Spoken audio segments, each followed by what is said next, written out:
So, yun siguro ang dahilan kung bakit nagpupursige si Juana pumunta sa Pilipinas at makapag-aral ang mga bata. Dahil pero Juana, Gabon está bien, no? Pero solo de problema yo he visto. Casa lejos, abesería lejos, hospital lejos, escuela lejos, todo está lejos, ¿no? Esto yo he visto de Gabón. Después no tiene, tú sabes, no tiene. Cuando ir al hospital, ¿cuánto minuto o cuánto hora? 1 hora, sí. 1 hora hasta hospital? O 2, no sé. Pero escuela. Hay igual como escuela. 1 hora? Sí, andar. Para llegar ahí, lejos. ¿Solo andar? ¿Para ir a la escuela? Sí. Oh. 2 horas. Espera. Cuando ir escucha, cuando casa de Raisa, después ir escuela, 1 oras andar. Ay, nawala na. Nangyari kay Juana. So, ayun mga amigo. Gusto ko kasing malaman ano nga about sa Gabon. Kasi medyo malayo po yung ano nila, yung lugar nila. Medyo 1 oras daw, 2 oras papunta sa ospital. And then right after nun, papunta sa school, maglakad 1 oras. Parang tagal, no? Ganun ba siguro talaga ang ano, kaya siguro pinili ni Juana na mag-aral sila Westie sa, mas gusto nila sa Pilipinas kasi syempre hindi kagaya sa kanila na hirap sa pag-aaral sa ospital. Tapos I don't know about sa mga bilihin kung mura sa Gabon, pero kasi nakita ko si Juana na pagpunta niya sa, kaya mas gusto niya sa Equatorial Guinea kasi malapit ang palengke, malapit sa syudad, tapos malapit sa ospital, malapit sa lahat. Unlike sa Gabon, magkakalayo lahat. Yun ang nakikita ko kaya Juana. Kaya siguro mas pinipili niya na magbalik o mag-stay sa sa Equatorial Guinea. So ngayon alam ko na yung pagkakaiba kung bakit mas pinili ni Juana na doon mag-stay kahit na nandun yung family niya sa Gabon. Kumbaga na kinamulatan niya. So baka wala na siyang signal mga amigo. Baka wala nang internet si Juana kaya hindi na siya sumasagot. Pero yun nga, sa pagpunta ni Juana sa Pilipinas, alam niya kasi maraming opportunity. Pero hindi natin masisisi kung kahit offeran natin si Juana na sabi ko, dyan na lang pag-aaralin, dyan na lang kayo sa Gabon, isusustenta ko kayo, bibigyan ko kayo ng tulong. Pero hindi, ayaw nila, gusto pa rin nila sa Pilipinas. I think mayroon na silang idea regarding sa bansa na kung saan nandun tayo sa Pilipinas. So hindi na po siya sumasagot mga amigo. So itry na tumawag po mga amigo, baka mahina lang ang signal, or kung di man baka maano na yung kanyang ano, baka siguro wala na siyang saldo or wala na siyang load. Pero nakita ko mula nung pagpunta nila doon, talagang ano, pueblong-pueblo o talagang sobrang liblib na lugar na. Isipin nyo po, para lang makakuha ng pera si Juana sa Western Union, magbabiyahe po sila ng 5 hours.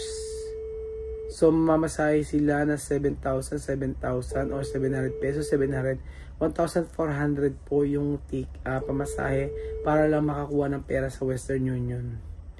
Ganun po mga amigo. And then, para makapunta sa ospital, 2 oras, 1 oras. Pagpunta sa school, maglalakad. So, pagka ganun po mga amigo, anong buhay ang meron pagka ganoon? Syempre, hirap po sila. Kaya siguro, ganun lang yung eagerness ni Joanna na makarating sa Pilipinas para sa future ni Wesley. So, syempre, sa pagpunta ni Wesley at saka Joanna sa Pilipinas, wala nang paghihirap. Hindi na siya mahihirapan, hindi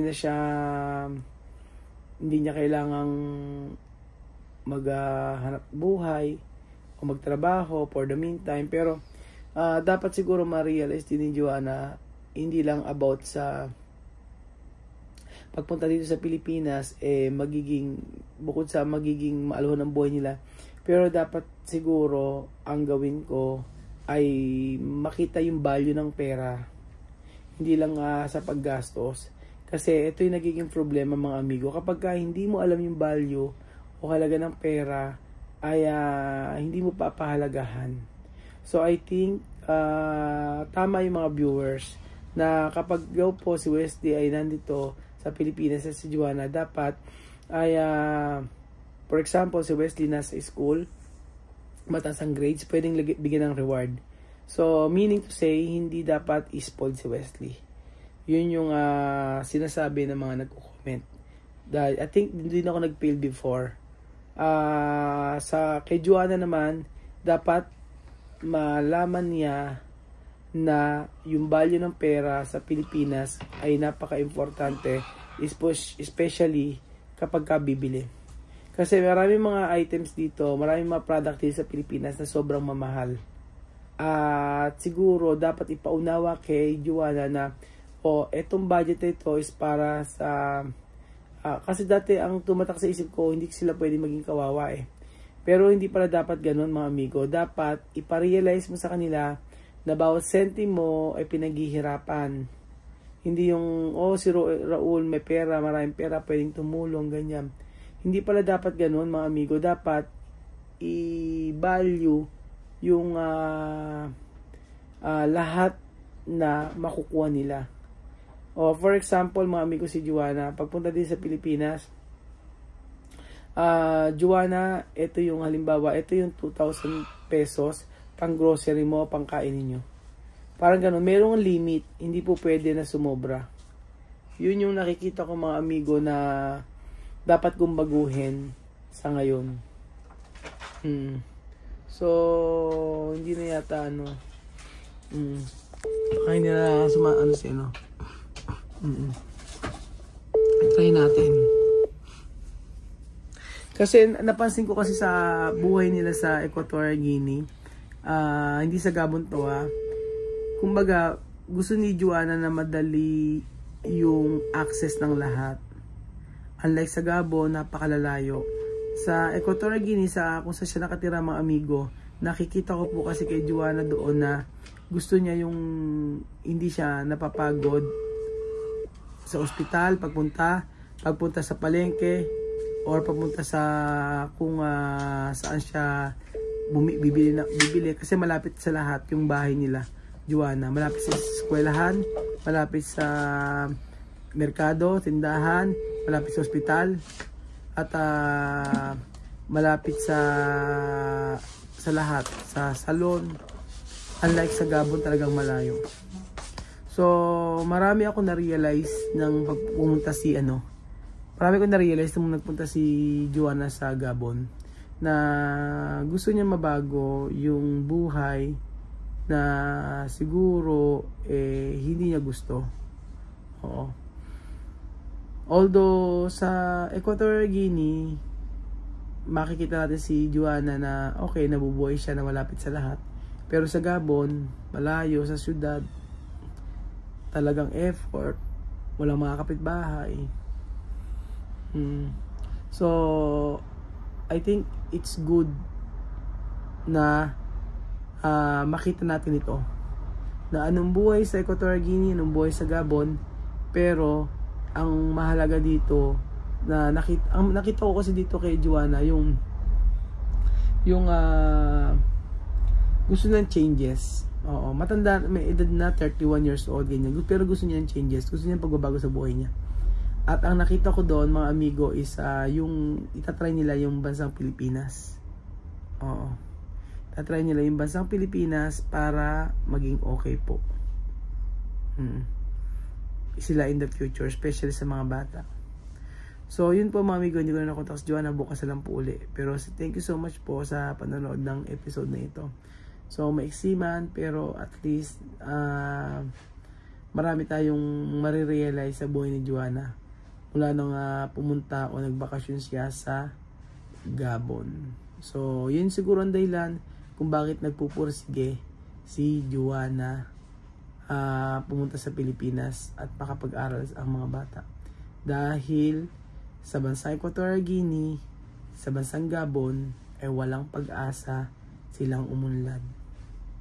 At hindi niya iintayin na sila ay tumanda nang walang mangyayari sa kanilang buhay.